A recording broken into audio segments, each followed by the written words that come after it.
कल के पाठ के अंत में जो गीता के श्लोक आए थे, छठा अध्याय के 10वां श्लोक, छठे अध्याय के 28 और 29वां श्लोक और 13वें अध्याय के 28वां श्लोक थे। इति स्मृते कहा था।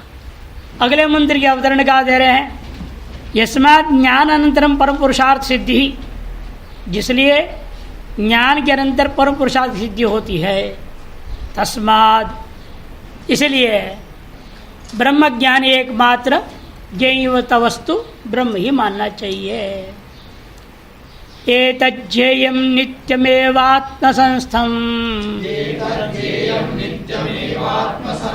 नात परं वेदितव्यं हि किंचित् भोक्ता भोग्यं प्रेरितारं च मत्वा सर्वं प्रोक्तं विविधं ब्रह्ममेतत्। एतज्ज्ञेयं नित्यमेवात्मसंस्थं नातः परं वेदितव्यं हि किंचित् भोक्ता भोग्यं प्रेरितारं च मत्वा सर्वं प्रोक्तं त्रिविधं ब्रह्ममेतत्। पाठ भेद है, विविधं ब्रह्म एतत्, कहीं त्रिविधं ब्रह्म एतत्।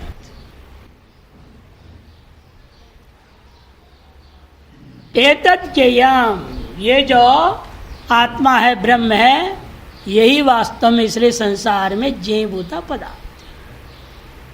बाकी जिनने भी ये जानना है, वो जानना है, वो जानना है, वो ज्ञेय नहीं है। इस ज्ञेय क्या है, अनुकूल है तो वो भी ज्ञेय कोटि में आ जाएंगे, गौण ज्ञेय कहा जाएगा। मुख्य ज्ञेय तो ब्रह्म है, और ये तदर्थ जो कुछ भी आप ग्रहण करो वो भी सब गौण ज्ञेय कोटि में आएंगे। और जैसे काम के ही नहीं है, वो तो अत्यंत अज्ञेय कोटि में चला जाएगा। उसको जानने के लिए समय लगाना ही नहीं चाहिए, व्यर्थ प्रयास। नित्यमेव, वह भी नित्य ही है। और आत्मसंस्थम नियमेन ज्ञेय, नित्यम का तात्पर्य नियमेन ज्ञेय है, केंद्र रूपेण ज्ञेय है। कहीं अन्यत्र हो जाए, वहाँ बदलना जाए, वहाँ देखें और ज्ञेयभूता वस्तु को ग्रहण करें चक्षु से, देख लो ये ब्रह्म है। ऐसे हो सकता है क्या? नहीं हो सकता। इसे कहते हैं अन्य संस्थम ना, किंतु आत्मसंस्थम। वो ब्रह्म कहीं और नहीं कि कहीं जाना पड़े और ज्ञेय वस्तु को जानने योग्य वस्तु है तो जाना जाए कहीं जा करके, ऐसा नहीं। यदि अन्य संस्थ होता है ना तो वैसे कर लेते, लेकिन ये तो आत्मसंस्थम। और नाद पर किंचित वेदितव्यम अस्ति ही मन यस्मात्, जिसलिए इससे अतिरिक्त कोई दूसरा पदार्थ वेदन के योग्य है ही नहीं। और जो कुछ भी हम जान रहे हैं क्या है, फिर मैं भोगता हूं, ये भोग्य है, और ईश्वर प्रेरिता है, ये जो त्रिपुटी है ये क्या है? फिर यही नहीं है क्या? भोक्ता भोग्यम प्रेरितारंच मत्वा, इनका अच्छे से मनन करो, समझो, तब पता चलेगा। सर्वम प्रोक्तम त्रिविधम अद्विविधम ब्रह्म, यहाँ ब्रह्म में तत् पूर्वत है, ब्रह्म मैतु के समान यहाँ पर भी माम प्रति अमृतम एतु, ये अर्थ लेंगे। नहीं तो ब्रह्मम शब्द बन ही नहीं सकता है व्याकरण में, ब्रह्म ही रहेगा, नपुंसकलिंग है ना ब्रह्मण शब्द। ब्रह्म ब्रह्मणी ब्रह्माणी, द्वितीय में ब्रह्म, ब्रह्मम तो बनेगा नहीं। ब्रह्म ब्रह्मणी ब्रह्माणी ये होता है। से ब्रह्म अलग, में तत् अलग कर दो, में तत् को अलग कर दो। म एतत्, म मने अमृतम मधु, एतत् भवति, यह ब्रह्म ही मधु है, यही अमृत, यही मोक्ष है, यह अर्थ हो जाए। यथा मैतु माम इत्यादि में जैसा है वैसे यहाँ पर भी ग्रहण करना है। मैतत्, और मैतत् भी हो सकता है पाठ, मैतत् भी ठीक। मैतत् में तो गुण पूर्व करूँगा, मैतत् में वृद्धि कर लूँगा, छांदस प्रक्रिया में कोई आपत्ति नहीं। शब्दार्थ सामान्य हो गया बाह्य भाष्य में। तस्मात् एतत्, एतत् मने यत् प्रकृताम, जो प्रकृत है। प्रकृत क्या था? केवल आत्माकाश ब्रह्म रूपम, आत्मा जो व्यापक ब्रह्म रूप है वो प्रकृत है। केवल आत्मा, निरुपाधिक आत्मा। केवल आत्मा मने निरुपाधिक आत्मा, जो कि आकाश के समान व्यापक होने से आकाश ब्रह्म, व्यापक विशिष्ट ब्रह्म है वो। नित्यम, तस्मात् नित्यम मने नियमेन ज्ञेयम, वह ज्ञेय, ब्रह्म ही नित्य ज्ञेय। किम अत्र अन्य संस्थम, ज्ञेय भी कहाँ है? अन्यत्र कहीं स्थित है? अन्य संस्था है मैंने अन्य कहीं सम्यक प्रकार से स्थित हो तो वहां जाए और वहां जाके देख लेते ना। सिद्धांत नहीं, नहीं अन्य संस्थ नहीं है ये। नारद जी ने पूछा ना, कहाँ है ब्रह्म भूमा तुम्हारी? भूमा भूमा भूमा, बड़ा परेशान कर दे भूमा ने। नहीं, कहाँ है? कस्मिन प्रतिष्ठित था? इसलिए नारद जी पूछते किसमें प्रतिष्ठित? वहां जाके पकड़ लूंगा उसको, जहां भी प्रतिष्ठित होगा। तब कहते हो कहीं नहीं है। स्वे महिमनी उत अमहिमनी, जवाब दिया। इसे यहां भी कह रहे, कहा अन्य संस्थे वो ना, स्वात्म संस्थम ज्ञेयम, वह ज्ञेयभूता ब्रह्म आपकी अपने आत्मा में संस्थ है। मैंने स्व अंतःकरण में ही उसका प्रकाश निरंतर विद्यमान है, बस उसकी ओर निगाह उठाना बाकी है। जो प्रीतम से नैन मिलावे नहीं, इस गलियारी में आवे क्यों? हम यदि अपने आत्मा की ओर देखना ही नहीं चाहेंगे फिर अध्यात्म मार्ग को छोड़ ही देना चाहिए।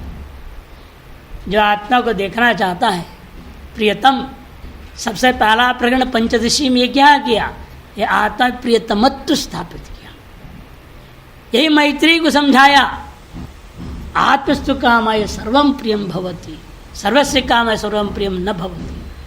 आत्मस्तु कामाय सर्वम, अतः प्रियतम वस्तु क्या हो? आत्मा ही। उस प्रियतम से मुझे नैन मिला ना सके तो उसका अनुभव करना नहीं चाहता हूं। इस गलियारी में आवेगी, फिर अध्यात्म मार्ग छोड़ दे, जाओ संसार में।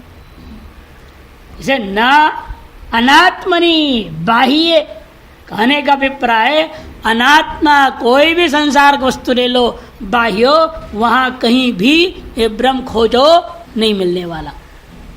न अनात्मनि बाह्य श्रूयते च, इस विषय में कठोपनिषद में कहा भी है, तम आत्मस्थम ये अनुपश्यन्ति धीरास तेषाम शांति शाश्वती नेतरेषाम। कठोपनिषद 2:12 में तम आत्मस्थम, आत्मा में संसर छोड़ दिया इन्होंने, आत्मस्थम कह दिया। आत्मसंस्थम, आत्मा स्वांतकरण में ही विद्यमान, उसको ये अनुपश्यन्ति धीरा, जो धीर उसे अनुभव कर लेते हैं उन्हीं को शाश्वती शांति प्राप्त होती है। नेत्र शांति तथा च शिवधर्मोत्तरे भी योगी नाम आत्मनि एव स्थिति, शिवधर्मोत्तर में भी योगियों की स्थिति आत्मा में ही कही गई है। शिवम आत्मनि पश्यन्ति प्रतिमासु न योगिनः आत्मस्थं यः परित्यज्य बहिस्थं यजते शिवम। उसकी निंदा है उत्तरार्ध की। हस्तस्थं पिंडमुत्सृज्य लेयात् कोर परमात्मनः। इतना ही लूंगा जान के। शिवम आत्मनि पश्यन्ति, योगी जो है अपनी आत्मा में शिव का अनुभव करते हैं, परमात्मा का अनुभव करते हैं। मैंने अपने आत्मा से भिन्नत्व नहीं अभिन्नत्व अनुभव कर लेते हैं। प्रतिमा सुनना, प्रतिमा आदियों में वो परमात्मा को नहीं देखते हैं। ये मंद मध्यम अधिकारी मूढ़ों के लिए है, मूर्ति की व्यवहार किया गया, मूर्ति स्थापना की गई और मूर्तियों में ही परमात्मा देखते हैं, अन्य तो उनको कहीं परमात्मा है ही नहीं। बड़ी देवता भी कभी कभी विचित्र लीला कर देते हैं, लगता है इसलिए मूर्ति में ही है। अब जाओ आप, एक जगह है महाराष्ट्र में शिंगणापुर, है ना, सुना है? शनि का सबसे बड़ा महत्वपूर्ण मंदिर वहाँ है। मंदिर क्या हो तो बिल्डिंग तो है नहीं, शनि जी बैठ खड़े हैं खुले आसमान में। एक पेड़ है, वो पेड़ की भी डाल यदि बढ़ जाए और छाया उस पर आ जाएगा ना, उस दिन वो जल के खत्म हो जाता है वो डाली। ऐसा दम है उस शनि में। एक और सबसे बड़ी विचित्रता क्या है, वहाँ से अगर 8-10 किलोमीटर के दायरे में गौरव में दरवाजा भी नहीं, ताला तो लगाना सवाल ही नहीं, दरवाजे नहीं तो ताला क्या लगाएंगे। मैंने शनि का प्रभाव उसकी निगाह रहता है, कोई चोरी नहीं कर सकता। हमने भी देखा, वहाँ कोशिश किया, 500 रुपये का नोट फेंक दिया सड़क पर, चला गया। अब अगला दिन गया, यानी कि वहाँ खड़ा रहा, चला ही गया कमरे में जहाँ व्यवस्था किए थे वहाँ चला। अगला दिन आए जान के वहाँ, वो हवा से इधर उधर हो गया था थोड़ा, इन मिला वहीं पे। मैंने 500 रुपये नोट कोई चोरी नहीं किया। हमारा आगे 2 कदम आ करते हैं, पीछे से स्वाह हो जाता, मिलता ही नहीं हो। हमने शनि महाराज जो है ये अपनी एरिया उतर फिक्स कर दिए हैं, इतने में कोई चोरी आदि करेगा उसका हालत खराब कर देंगे, उसी क्षण गड़बड़ हो जाएगा। उतने क्षेत्र में तो घर में दरवाजा हमने नहीं देखा, किसी घर में वहाँ दरवाजा, हम काफ़ी घुमा हुआ देखने के लिए, लोग कहते तो देखा जाए इसलिए गया, वाकई में घरों में दरवाजा नहीं। सीमित दायरा है ना शनि महाराज का। ऐसे कोई शंका करे परमात्मा भी कोई सीमित दायरे में रहता होगा, उसे बाहर मौज ही मौज है, वहाँ कोई नियामक नहीं है, नियंत्रक नहीं है, ऐसा विचार करना संभव नहीं। इसे कहते हैं प्रतिमा सुनो। प्रतिमा आदियों में योगी नहीं देखते परमात्मा को, क्योंकि परमात्मा को उन्होंने देखते सर्वत्र व्यापक देख रहे हैं। एक प्रतिमा में क्या देखे हैं उन्होंने? यदि प्रतिमा में भी और बाहर में भी, अंदर भी बाहर, ऊपर भी, नीचे भी, आगे पीछे, कहा था ना भूमा के बारे में, अहंकार आदेश वगैरह, आत्मादेश। संत कुमार महाराज जी को क्या सुनाया? उपरिष्टात, अधस्तात्, पुरस्तात्, सब जगह है। अच्छा, प्रतिमा में भी है, बाहर में, लेकिन प्रतिमा में ही है ये वो नहीं मानते। आत्मस्थम यह परित्यज्य, इस प्रकार स्वात्मस्थ उस परमात्मा को परित्याग करके बहिस्थम यजते शिवम, बाहर में स्थित शिव जी का यजन पूजा पाठ जो करते हैं वे उन्हीं लोग में से है जैसे हाथ में रहा खीर को ना खा करके इधर उधर लगा हुआ छींट गया था, उसको खाने के चक्कर में मूल को भी खो लेते, चाट रहे हैं, इसको चाटते थे, ध्यान ही नहीं रहा, वो पलट गया वो जो कटोरा में खीर था जमीन में। वही दुर्दशा इन लोगों की है। जैसे शिवम, उनकी क्या हाल है? हस्तस्तम पिंड मुत्सृज्य, हाथ में स्थित पिंड खीर आदियों को परित्याग करके लिहिया कुर परमात्मन हो, अपने ही कुर पर मैंने केहुनी प्रदेश को चाटने लगता है। उसके चक्कर में जो हाथ हस्त में जो विद्यमान मक्खन का पिंड भी नीचे चला गया। वही हाल सारी दुनिया का है। बोली सर्वत्रावस्थितम शांतम न पश्यन्ति है शंकरम, वास्तव में सर्वत्र अवस्थित उस शंकर भगवान को यहाँ पर यह जैसे सर्वत्र है, आपके अपने शरीर के भीतर भी तो है, ऐसे उस परमात्मा को न पश्यन्ति। क्यों नहीं देख पा रहे? क्योंकि शंकर भगवान कुछ खुलबुली करे, कुछ तो छुटपुट करे, कुछ तो करे, कोई खुजला आवे, कुछ तो करे, तब तो उस तरफ ध्यान भी जाएगा ना। ये अंदर कहाँ है, कौन बैठा, क्या कर रहा है, वो कैसा है, लेकिन अंदर में शांतम, शांत है, इसे पता ही लगता अंदर है भी कोई।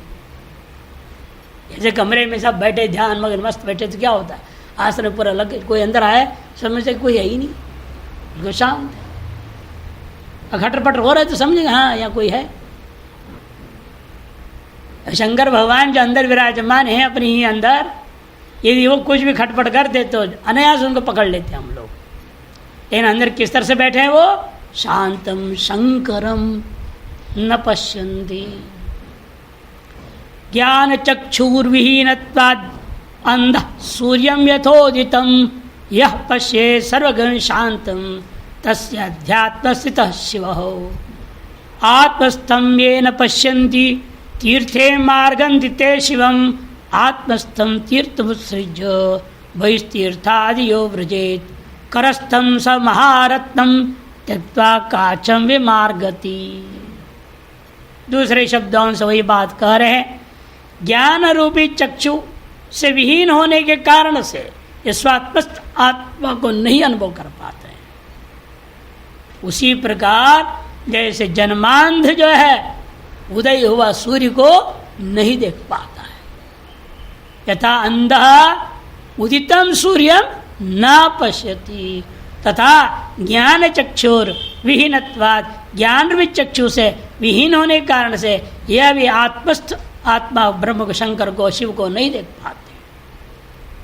यह पश्ये सर्वगम शांतम, और जो व्यक्ति सर्वत्र व्यापक शांत शिव को अनुभव कर लेता है, तस्य अध्यात्म दृश्य, उस अध्यात्म में स्थित शिव को जो देखता है वह भी वैसे ही हो जाता है। आत्मस्थम ये न पश्यन्ति, और आत्मा में आत्मा में स्थित उस परमात्मा को जो नहीं देखते हैं, किंतु तीर्थे मार्गंतिते शिवम, तीर्थ प्रति तीर्थ में भ्रमण करते हुए ढूंढते रहते हैं, यहाँ कौन सा शिव जी, वहाँ कौन सा शिव जी है। हर जगह वहाँ गाइड होते, गाइड बोलते उसको, वो गाइड ही गाइड होता है पक्का, बिल्कुल ठग्गू, कुछ नहीं जानता है, लेकिन बोलता है इतना बढ़िया, लोग सुन के समझे जो भी कह रहा सच कह रहा है। एक मृत्युंजय मंदिर है वहाँ, जहाँ हम पहले रहे शुरू में 1990 में, हरिहर आश्रम हरिद्वार में, कनखल में, मृत्युंजय महादेव मंदिर है वहाँ, शिव जी का नाम मृत्युंजय। वो एक गाइड आया ऐसे ही 20-25 बकरियों को ले आया, ये कहना होगा, वो कहने लगा शिव जी यहाँ बैठ के ही मृत्यु पर विजय पाए थे, इसलिए इस मंदिर को महामृत्युंजय मंदिर कहा जाता है। जय हो। सब कितना झूठ बोला उसने,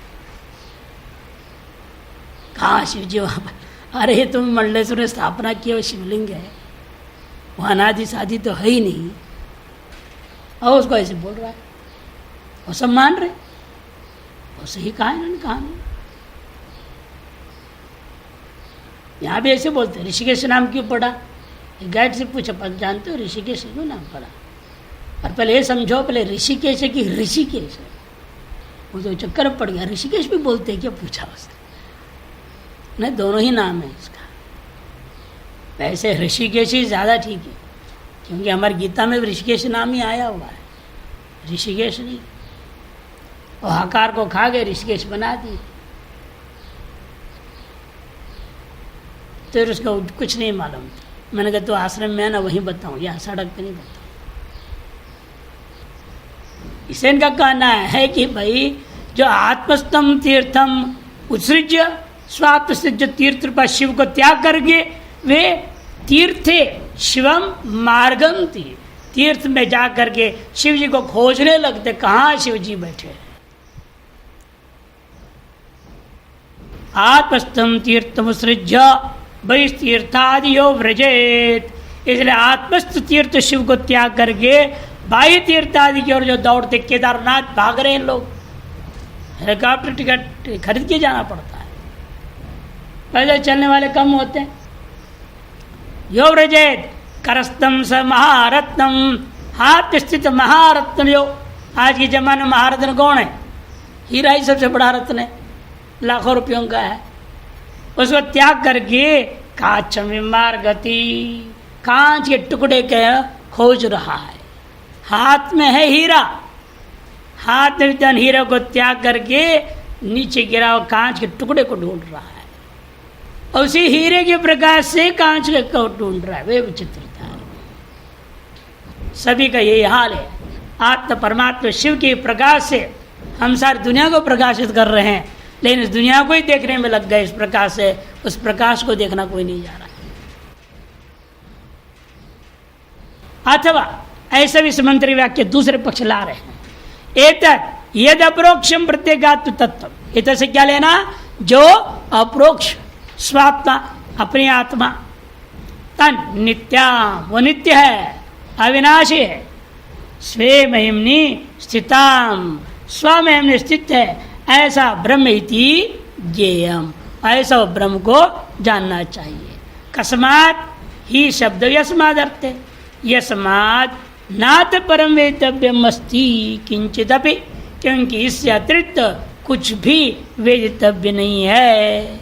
जो कुछ भी अन्य है उसको क्या कहा स्मृति श्रुतियों ने, वाचो विज्ञापन में तत्, वाणी का झूठी विलास मात्र मानो उसको, इसे त्याग देना चाहिए। श्रूयते च बृहदारण्य के, बृहदारण्य के उपनिषद में कहा भी है, तदेतत् पदनियम अस्य सर्वस्य यदेम आत्मा इति 1:4-7 में, वह यह जो आत्मा है यही सर्वस्व सभी के द्वारा पदनीय गमनीय प्रापणीय तत्व है।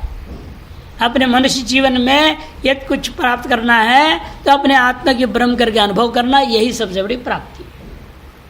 ये पद नहीं है, इसलिए ब्रह्म खत्म एतत् ज्ञेयम्, लेकिन किस प्रकार से इस ब्रह्म को जाना जाए, इत्याह भोक्ता जीवो भोग्यम इतर संपूर्ण संसार सर्वम प्रेरिता मन अंतर्यामी परमेश्वर तदेतत् त्रिविधम प्रोक्तम ब्रह्म एवं, वह यह 3 प्रकार का जो वर्णन किया जाता है शास्त्रों में, वह तीनों ही ब्रह्म ही है। ये जो कुछ भी दिख रहा है ये ब्रह्म ही है, ऐसे अनुभव करें, चेष्टा करो। शुरू में सीधा जगत मिथ्या मिथ्या बोलते हैं ना लोग, इसलिए सफल नहीं हो रहे हैं। पहले ये कहो जो कुछ भी है वो ईश्वरी है, जो कुछ है सो तू ही है, जहां मैं देखा तुझको पाया, जो कुछ है सो तू ही है। फर्श से लेकर अर्श भरी तक, अर्श से लेकर फर्श भरी तक, जहां मैं देखा तुझको पाया, से जो कुछ है सो तू ही। पहले मिथ्या कहते रहने से इसमें आसक्ति हटती नहीं, बल्कि और आसक्ति बढ़ रही है, मिथ्या बोल बोल कर। क्योंकि होता है ना व्यक्ति को मिथ्या बोलने से, मिथ्या कैसे देखा जाए, ये मिथ्या कैसे सिद्ध होकर देखा जाए, और देखा नहीं तो उसी में तल्लीन हो जाएगा। इसलिए पहले यूं समझो, राग द्वेष से ऊपर उठने के लिए सब कुछ शिव ही है, सब वही है, ब्रह्म ही है। अब किसे द्वेष करूं, किसे राग करूं, किसको चाहूं, किसको ना चाहूंगा, सब समाप्त हो जाएंगे। इसलिए ये सब तीनों के तीनों क्या है, ब्रह्म ही है। ये विविधता जो हम देख रहे हैं वह अभी अद्वितीय ब्रह्म की ही विविधता है। भोक्त्रादि अशेष भेद प्रपंच विलापन नहीं, वह निर्विशेष ब्रह्म आत्मान जानियादित्यर्थ। भोक्त्रादि अशेष भेद प्रपंच का विलय कर दो अपने स्वरूप में। इच्छेवांग मनसी का ना उपनिषद प्रक्रिया, धीरे धीरे ये सब को शिव मानेंगे, इसमें आसक्ति टूट जाए, राग द्वेष खत्म हो जाएगा। और कौन से शिव के पीछे भागोगे, किस शिव को छोड़ोगे, किसको पकड़ोगे, सब शिव ही है। ना किसको पकड़ना, किसको छोड़ना, नहीं, स्वाहा छुट्टी सब।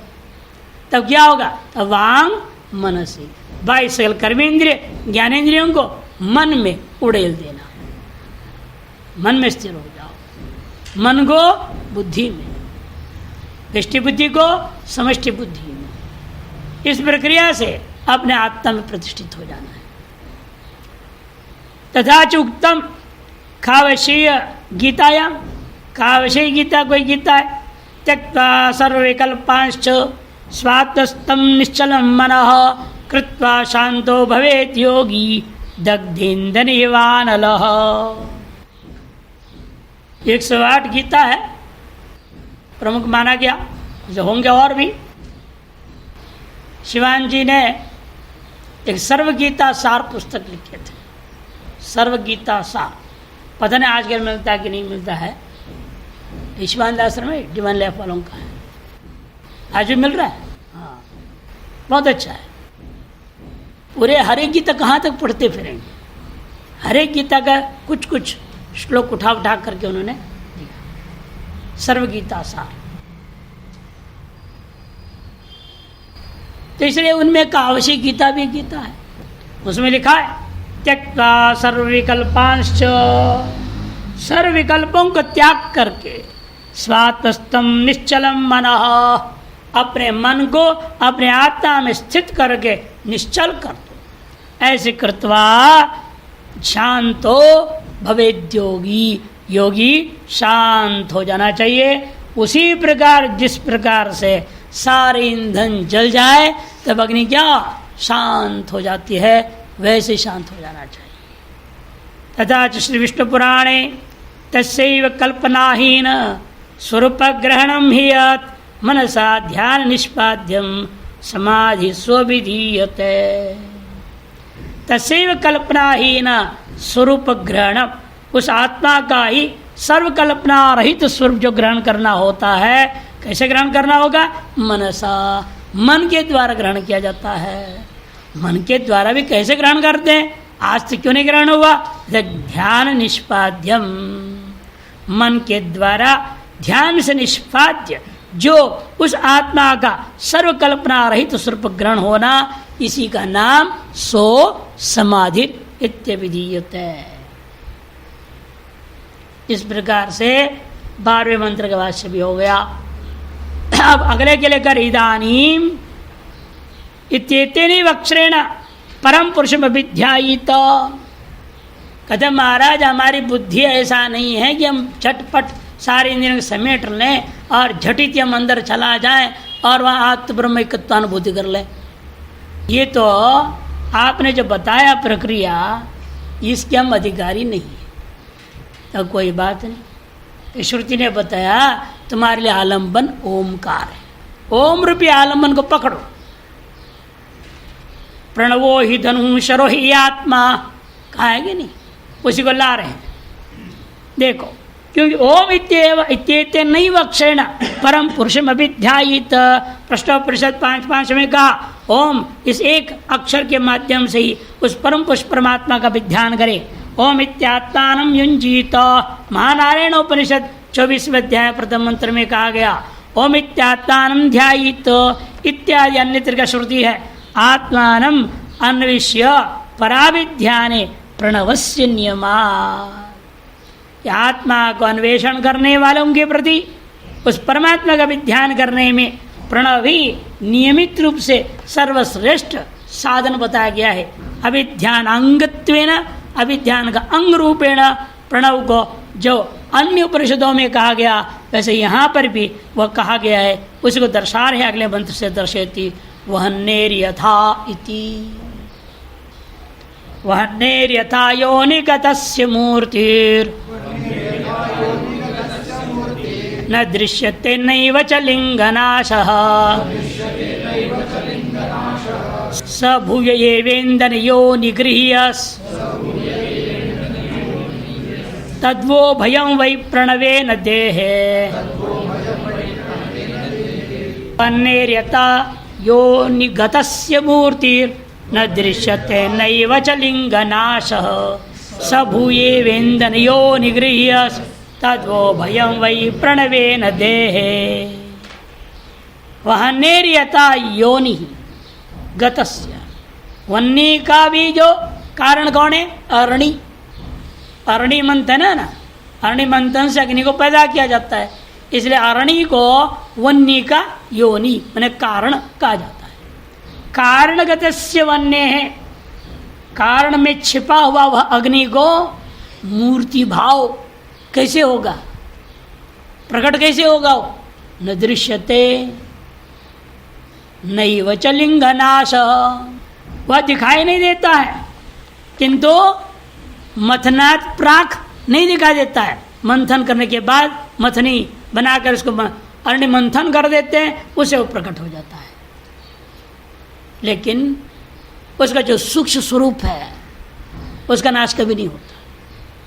स्थूल रूप आया, स्थूल रूप नष्ट हो जाएगा, लेकिन जो सूक्ष्म रूप है लिंग नाश न, उसकी जो सूक्ष्म रूप तो सदा ही बना रहता है। उसी प्रकार हम लोगों का सबके साथ है। स भूय एव ईंधन यो निगृह्य, इसलिए पुनः वास्तव में उस अग्नि को ईंधन का जो योनि है, अग्नि रूपी ईंधन का जो कारण है, उस कारण ग्रहण करने से ग्रहण हो जाता है। तद्वत ठीक उसी प्रकार से उभयं वै प्रणवेन देहे, दोनों को प्रणव रूपी साधन के द्वारा आप जान पाएंगे। तच्च उभयम वाय इवार्थ में तद इव उभयम, जैसे वो दृष्टांत बताया गया वैसे ही यहाँ पे दोनों को समझो। आत्मा और परमात्मा कहीं और नहीं है, आपके शरीर में ही छिपे पड़े हुए हैं और उनको प्रकाशित करना पड़ेगा। वहाँ मथनी बनाकर मंथन किया अरणियों के बीच में, ऐसे आपको भी यहाँ कुछ करना पड़े, कोई साधन ढूंढो मथनी का काम करे। कह तो प्रणव ही तुम्हारा साधन है, उसी माध्यम से आप प्राप्त कर सकते हो। देखिए भाष्य, वह नेर्यता योनिगतस्य, योनिगतस्य वन्नेर्यता माने अरणिगतस्य, योनिगत कर दिया अरणि में छिपा हुआ जो अग्नि था उसका मूर्ति स्वरूपम जो स्थूल रूप है वह न दृश्यते। कब? मथनात् प्रांग, उसके अरणि का मंथन करने से पूर्व वह नहीं दिखाई देता, सूक्ष्म रूप में विद्यमान है, दिखाई नहीं देता। नैव च लिंगस्य सूक्ष्म देहस्य विनाश, लिंगनाश मने वो सूक्ष्म देह लेकिन कदाचित विनाश नहीं होता, तब भी वह अरणि में छिपा हुआ रहता ही है। स एव अरणिगतो अग्नि, वही अरणिगत अग्नि भूय पुनर् इंद्र योनिना मथनेन गृह्य, ईंधन का जो योनि अग्नि का जो कारणभूत था उस अरणियों के मंथन के द्वारा अवश्य स एव भूयो गृह्य, बस स्थूल रूप ग्रहण हो जाता है। योनि शब्द अतिरिक्त कारण वचन, योनि शब्द साक्षात यहाँ कारणवाचक है। ईंधनेन कारणेन पुनः पुनर्मथनात् गृह्य, ईंधन रूपी कारण के द्वारा बार बार मथन करने से अवश्य ग्रहण हो जाता है। केवल लकड़ी को पहले जमाने में सामर्थ्य था उन लोगों में, नीचे भी लकड़ी था, उसमें छेद सा गोल सा बना देते थे, ऊपर में भी गोल सा, नीचे डंडा, ताकि डंडा इधर भागे ना, गोल छेद से इसलिए था। उसके दोनों डंडे को ऊपर गोल नीचे वाले को रख देते थे और क्या इधर एक रस्से से दोनों तरफ से लगाया, उसको नीचे वाले अरणि को दोनों पैरों से इधर से उधर से दोनों से दबा लेते हैं। ऊपर वाला अरणि यजमान दबाता है या कोई पुरोहित दबा देगा, और यजमान पत्नी पहले प्रयास करते हैं, नहीं हुआ दूसरे ब्राह्मण लोग प्रयास करते हैं, जब तक उस लकड़ी से अग्नि प्रकट न हो वह घिस घिस के गर्म होकर के प्रकट हो जाता है। इसे शमी वृक्ष का लकड़ी का बनाते तब जल्दी ही वो हो जाता है। लेकिन आजकल तब भी नहीं हो रहा है, लोगों की ब्रह्मचारी पंडित ब्राह्मण जजमान सब ढीले पड़े हुए हैं, किसी के दम नहीं है। इसे क्या करना पड़ता है, ये लोग नहीं ना, ये लोग रुई रखते हैं, केवल रुई भी नहीं रखते, इसमें भी थोड़ा सा कपूर मिला करके रख देते हैं, थोड़ा जल्दी फट से आ जाएगा। जहाँ अग्नि थोड़ी सी धुआं आया नहीं बस हो गया काम। रुई भी सेमल का रखेंगे ताकि जल्दी हो, चिकना होता है कि घूमने नहीं तो फंस जाएगा ना ये रुई, तो और चिकना रहता है सेमल की रुई, वो आराम से घूमते भी रहेगा। और उसमें डाल दिया कपूर, झट से प्रकट हो जाएगा। एक बार जोधपुर में ऐसे यज्ञ होना रहा, मूर्ति स्थापना थी, यज्ञ करना था उन लोगों ने, सवेरे से लग करके 8 बजे से शाम के 4 बज गया, सारे चालाकी विफल हो गया, प्रकट ही नहीं हुआ। तो बड़ा प्रयास हुआ, भाई पता लगाओ कैसे करे क्या विधि है। तो विकल्प अनेक बताते बताते एक ने बता दिया, सूर्यकांति जो कांच होती है वो कांच के माध्यम से आप रुई को जला दीजिए, वो आग को ला करके आप अग्निकुंड में रख सकते हैं। माचिस जलाने की अपेक्षा से वो श्रेष्ठ है। फिर वैसे उन्होंने किया, 4 बजे शुरू किए, 4:20-22 तक वो आग आ गया, उस स्थापना करके शुरू करना पड़ा। और कभी कभी झटिति हो जाता है, हवा तेज चलती हुई भी हो जाता है। सोमनाथ बताते, मैं गया नहीं तो उस यज्ञ में दूसरे कोई गया था, वो बताया, वे पंडित लोग थे वहां पर भी, 5 मिनट नहीं हुआ उससे बड़ी हवा चल रही है तूफानी, उसके बावजूद झटिति प्रकट हो। इसका मतलब या तो स्थान विशेष में कुछ खोट है, या वहां के यजमान में गड़बड़ी है, कहीं ना कहीं गड़बड़ है। वही पंडित या वही पंडित वहां, उधर 5 मिनट में हो गई, इधर हुआ ही नहीं, सवेरे से शाम तक हालत खराब सब।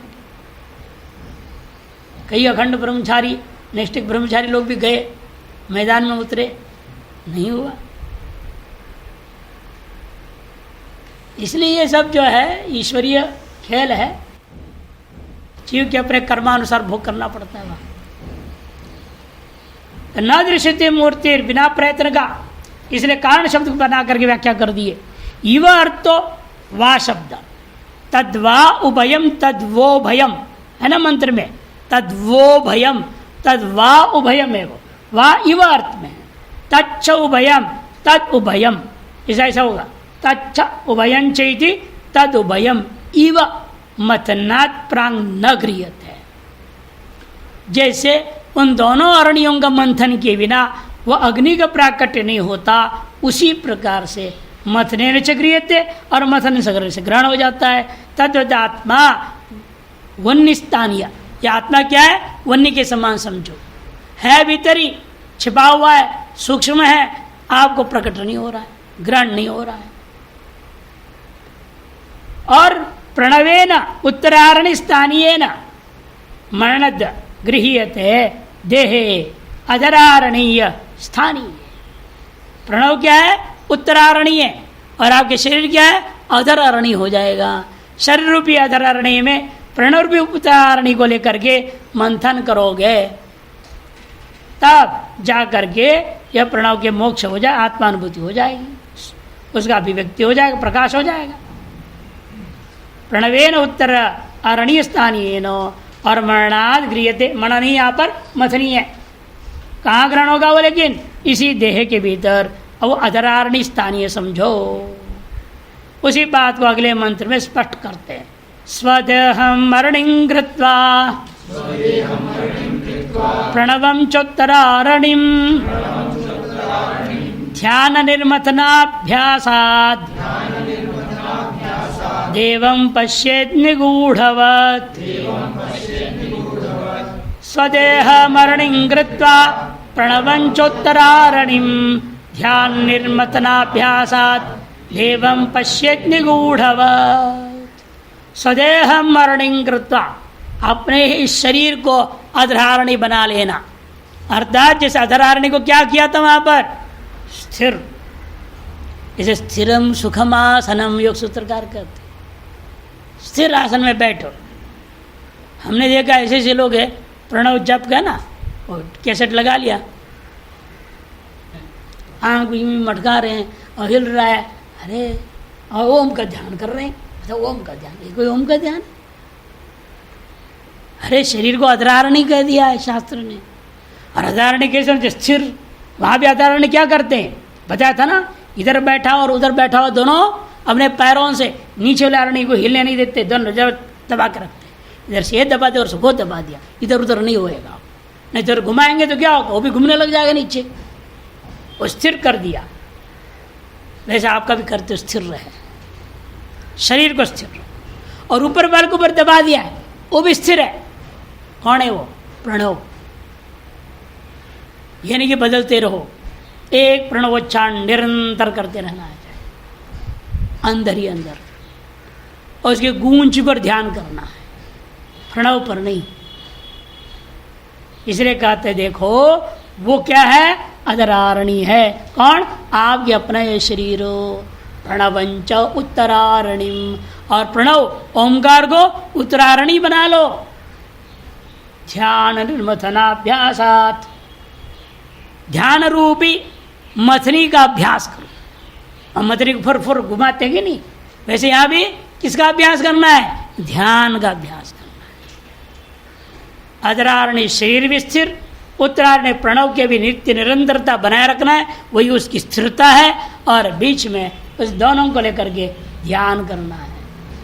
अब निगूढ़वत देहवम पश्येत्, कोई छिपी वस्तु को अचानक विशिष्ट प्रकाश के माध्यम से अनुभव करने के समान वह अपने ही आत्मरूपी देव को अनुभव कर लेता है।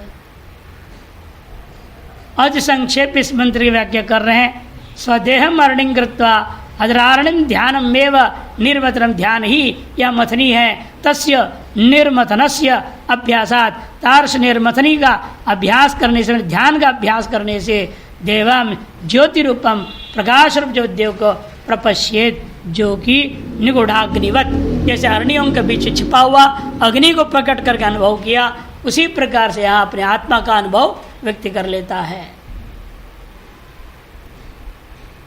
उक्त स्वार्थस्य दृढ़िम्ने दृष्टान्तान बहुन दर्शयति। उक्त जो मुख्यार्थ है, स्वार्थ बने मुख्यार्थ, स्वमुख्यार्थ, उक्त जो मुख्यार्थ है उसको दृढ़ करने के लिए, जैसे अरणियों में अग्नि छिपा हुआ, ये दृष्टांत थी ना, अरण्य में अग्नि छिपा है, विशिष्ट तरीके से उसको मथन करने से अग्नि अभिव्यक्त हुआ। उसी प्रकार अनेकों दृष्टांत देंगे जो छिपा हुआ को विशिष्ट प्रयास करने से अभिव्यक्त कर लेते हैं।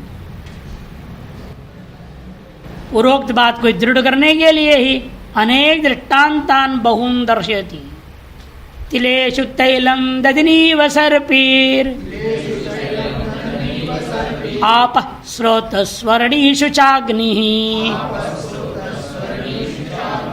एवं आत्मा आत्मनिगृह्यते असौ सत्येनैनं तपसा योऽनुपश्यति। तिलेषु तैलं दधिनीव सर्पी रापः स्रोतस्वर्णीषु चाग्निः एवं आत्मात्मनिगृह्यते असौ सत्येनैनं तपसा योऽनुपश्यति।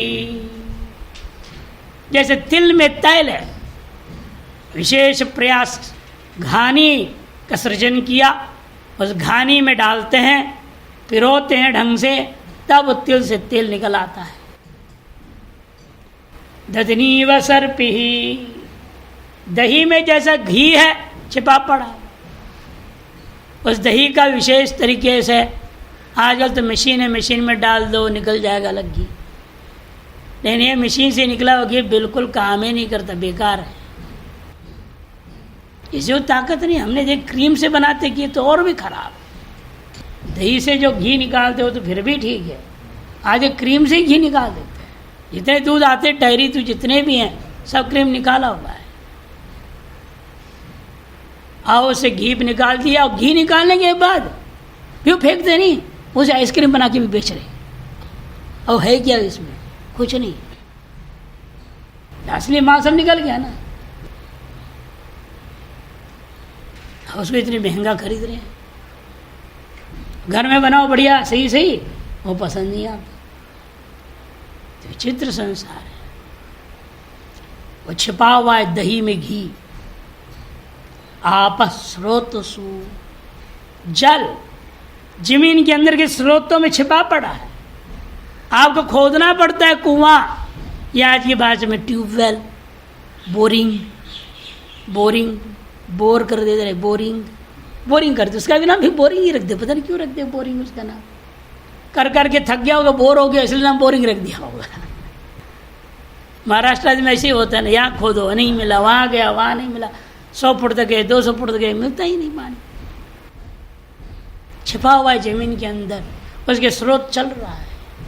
जैसे आप स्रोतसु अरणीषु चाग्नि, पूर्वोक्त दृष्टांत दोबारा, अरणियों में जैसे अग्नि छिपा पड़ा है।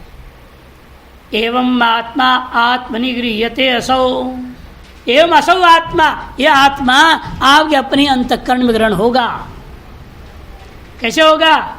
सत्येन, ये बड़ा कठिन काम कर दिया, साधन बताए 2, सत्येन तपसा च एनम यो अनुपश्यति। एनम आत्मानम, इस आत्मा को ये वही व्यक्ति अनुभव कर पाता है जो सत्य रूपी साधन को अपनाया है और तप रूपी साधन को अपनाया। तपसा ब्रह्म विजिज्ञासस्व कहा गया है।